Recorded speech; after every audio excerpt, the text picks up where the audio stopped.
मंडळी, कधी-कधी असा विचार येतो ना, कारण का मी खूप ओव्हर थिंकर आहे, की उंच-उंच इमारती असतात. मग त्याच्यातल्या वेगवेगळ्या अशा विंग्ज असतात. त्याच्यामध्ये काडीपेटीच्या छोट-छोट्या आकाराचे असे फ्लॅट्स असतात. हे सगळं खरं तर याच्यात काही गैर नाही किंवा वाईट नाही. पण मग अशा ज्यावेळेला मी खूपच जास्त इमारती ज्यावेळेला बघते ना, तेव्हा कारण ओव्हर थिंकर असल्यामुळे माझ्या मनात सतत हा प्रश्न नक्कीच डोकावतो, की काय होईल यार जोराचा वारा आला, दरवाजा बंद झाला आणि अडकलोच आपण आतमध्ये किंवा जर का एखाद्या गॅलरीमध्ये आपण अडकलो आणि काचेची ती जी विंडो असते त्याच्यामध्ये आणि आपल्याकडे चावी नसते, मोबाईल नसतो, मग अशा सिच्युएशनमध्ये कसं काय करायचं? हा विचार ॲक्चुअली माझ्या मनात बऱ्याचदा डोकावून जातो किंवा हा फक्त एकच विचार झाला. अजून इतरही वेगवेगळे सिनॅरिओज मी असे नेहमीच अशी ओव्हरथिंक करत असते. पण या सगळ्यांमध्ये ना मंडळी सर्व्हायव्हल थ्रिलरचा हा जो जॉनर आहे ना, म्हणूनच मला खूप जास्त आवडतो. कारण माझ्यासारख्या ओव्हर थिंकर्सला ना, मग तिथे वेगवेगळ्या अशा वाटा दिसू लागतात. काय-काय होऊ शकतं, कसं कसं त्यातनं आपण बाहेर पडू शकतो. तिथे जर का मी अडकले असते, मग मी काय केलं असतं? त्याच्याचमुळे सर्व्हायव्हल थ्रिलरच्या जॉनरामधल्या 2 ते 4 फिल्म्स अशा आहेत, ज्या मी नक्कीच तुम्हा सगळ्यांना रेकमेंड करीन, की बाबा रे, बघाचं. नक्की बघा. जेव्हा-जेव्हा तुम्हाला वेळ मिळेल आणि तुम्हाला असं काहीतरी चित्रविचित्र बघायला आवडेल, जे की खूप जास्त तुम्हाला अँक्झायटी देणारं ठरेल. एज ऑफ द सीटला तुम्ही असाल. मे बी स्लो बर्निंग असा स्क्रीन प्ले असेल. तर त्यातलीच काही उदाहरणं म्हणजे सगळ्यात आधी लाईफ ऑफ पाय. आता लांबच लांब असा समुद्र, त्यातली ती एक होडी, मग तो टायगर आणि मग काय ती सर्व्हायव्हलची जर्नी. बरं, कास्ट अवे हा सिनेमा आठवतोय का टॉम हँक्सचा? कमाल.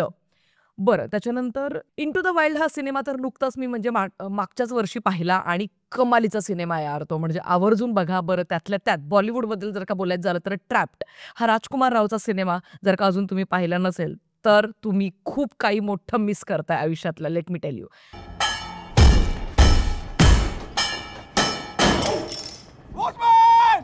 या सिनेमामध्ये ना तो ज्या पद्धतीने अडकतो ना, ते इतकं सिली कारण जरी असलं ना, पण हळू तुम्हाला ते कन्विन्स करून जातं, की ओके, हे खऱ्या अर्थाने आपल्यासोबत सुद्धा घडू शकतंच की. पण ह्या सगळ्या जर्नीमध्ये ना राजकुमार राव ज्यावेळेला त्या कबुतराला मारून खातो ना, तिथे तिची फीलिंग असते आणि तिची एन्झायटी असते ना, ती म्हणजे मी शब्दात मांडू शकत नाही. बरं, या सगळ्यांमधून तो कसं स्वतःला वाचवतो आणि बरं वाचवतो पण का नाही, हे सगळं काही तुम्हाला ट्रॅप या बॉलिवूडच्या सिनेमामध्ये पाहायला मिळतं.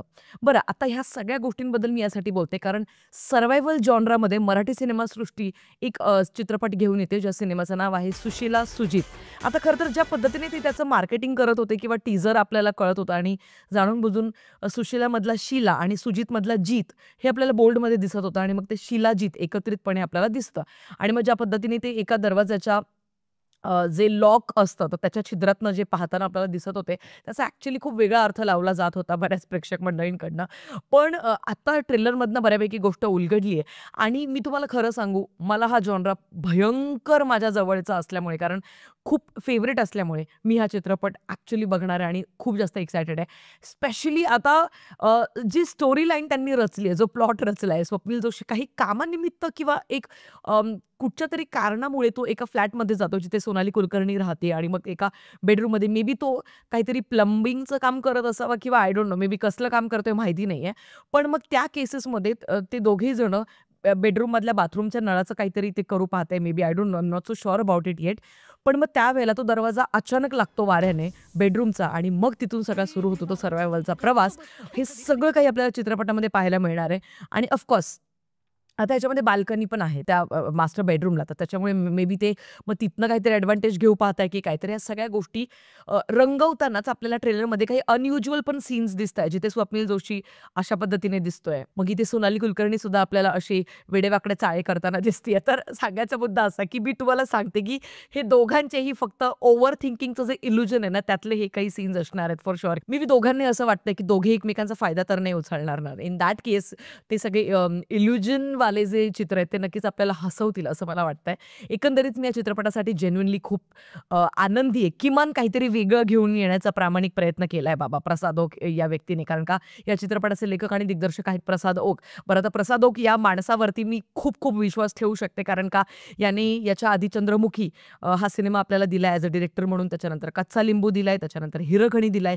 तीनही कमालीचे सिनेमे होते आणि त्याच्याचमुळे या चित्रपटाकडनं सुद्धा माझ्या भयंकर अपेक्षा आहेत, की बाबा रे चांगला सिनेमा निघेल हा. बरं, सोनाली कुलकर्णी याच्यामध्ये आहे ऑफकोर्स आणि आपली मोठी सोनाली कुलकर्णी जेव्हा-जेव्हा मला चित्रपटांमध्ये दिसते ना, मला ती खूप आवडते यार. म्हणजे लास्ट तिचा सिनेमा मी ॲक्चुअली बघितला होता गुलाबजाम हा सिनेमा. खरं तर तो फार जुना आहे, पण अगदीच 2-3 महिन्यांपूर्वी मी गुलाबजाम हा सिनेमा तिचा पाहिला होता आणि कमालीचं काम केलं होतं तिने त्या सिनेमामध्ये. एकंदरीत मला असं वाटतं की आता हा सिनेमा सर्व्हायव्हल जॉनराचा असल्यामुळे याचा स्क्रीन प्ले ॲक्चुअली प्रचंड सुंदररित्या त्यांनी रचलेला असणार आहे.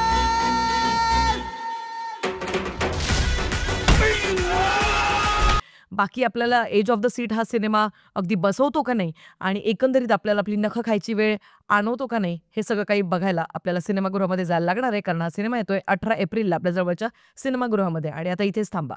18 एप्रिलला आणखी कुठले कुठले सिनेमे रिलीज होत आहेत ते सुद्धा बघणं गरजेचं आहे. सगळ्यात आधी 10 एप्रिलला जाट हा सिनेमा रिलीज होतोय आणि तुम्हाला माहिती आहे की हा देश मास आणि एंटरटेनिंग मसाला या प्रकारच्या जॉनराच्या फिल्मसाठी किती वेडा येतो. त्याच्याचमुळे जर का जाट हा सिनेमा सिकंदर सारखा गू सिनेमा नसला आणि ॲक्च्युअली जर का चांगला सिनेमा ठरला तर मग 10 तारखेपासून 18 तारखेपर्यंत बऱ्यापैकी सगळ्या बुकिंग्ज राहतील आणि मग ह्या सिनेमाला सुशीला सुजित या सिनेमाला ॲक्च्युअली जास्त स्क्रीन्स नाही मिळणार. बरं, जर का जाट हा सिनेमा ॲक्च्युअली बावट सिनेमा निघाला तर मग त्याचा नक्कीच फायदा होईल या सिनेमाला. 18 एप्रिलला संत ज्ञानेश्वरांची मुक्ताई हा सुद्धा मराठी सिनेमा रिलीज होतोय. या सिनेमाचा ऑलरेडी ट्रेलर रिव्ह्यू आपण चॅनलवरती दिला होता. कारण हा सिनेमा गेल्या 1-1.5 वर्षापासून ॲक्च्युअली लढा लढत होता. त्याला व्यवस्थितपणे त्याची रिलीज डेट लॉक करता येत नव्हती. पण फायनली आता ती झालेली आहे आणि त्याच्याचमुळे मी या सिनेमासाठी सुद्धा प्रचंड एक्सायटेड आहे. 18 एप्रिललाच केसरी चॅप्टर 2 हा बॉलिवूडचा one of the most awaited films of this year हा सिनेमा येतोय आणि ऑफकोर्स या सिनेमाकडनं प्रचंड जास्त अपेक्षा आहेत. कारण सिनेमाचा जो विषय आहे तो फार जिव्हाळ्याचा आहे आणि तो फार महत्त्वाचा आहे. 18 एप्रिललाच द भूतनी हा टट्टी सिनेमा येतोय. डोंट वरी, द भूतनीसाठी मी अजिबात एक्सायटेड नाही आहे. पण बघून नक्कीच आपण त्याचा रिव्ह्यू सुद्धा आपल्या हिंदी चॅनलवरती देणारच आहोत. एकंदरीत 18 एप्रिलला प्रचंड गर्दी आहे इतरही सिनेमांची. पण त्यातल्या त्यात केसरी 2 मुळे कदाचित या सिनेमावरती सुशीला सुजितवरती थोडाफार प्रभाव आपल्याला नक्कीच पाहायला मिळणार आहे. बाकी तुमचं काय मत आहे सुशीला सुजित याच्या ट्रेलरबद्दलचं ते मला कमेंट सेक्शनमध्ये कळवायला प्लीज विसरू नका. आणि हे काय होतं यार प्रसाद ओकचं म्हणजे ट्रेलरमध्ये? कुठेही जाऊ नका, लवकर परत या. भविष्य बघा ते सांगतायत नका ते. म्हणजे रंगीबेरंगी टिकल्याचं चिटकवलंय त्यांनी कपाळावरती आणि काय ते चेहऱ्याचं हावभाव म्हणजे म्हणजे निव्वळ वेडेपणा आणि अशक्य माणूस आहे प्रसाद ओक, मी तुम्हाला सांगते. आणि हे फक्त त्यालाच जमू शकतं राव. बाकी तुमचं काय मत होतं प्रसाद ओकच्या या अवताराबद्दलचं ते मला कॉमेंट सेक्शनमध्ये कळवायला प्लीज विसरू नका. भेटूया पुढच्या व्हिडिओमध्ये. तोपर्यंत काळजी घ्या. Peace out.